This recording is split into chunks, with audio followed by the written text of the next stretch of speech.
madulas. Matigas yung gulong.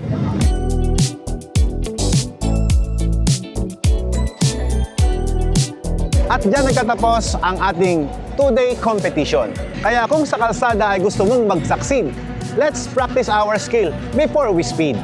Di baling mabagal ang takbo basta ligtas at sigurado.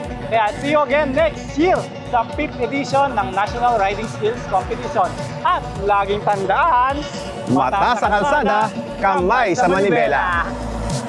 Kung tayo ay nag-i-invest sa ating riding suit, safety helmet, safety gear, we should try to consider din ang ating priority. Siyempre, yan ang ating riding skills.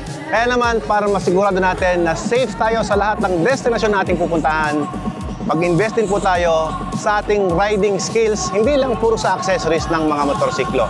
Kaya naman, ini-encourage ko ang mga viewers natin sa ating channel Manibela TV na mag-invest at mag-practice tayo ng maigi upang mas maging safe tayo sa kalsada.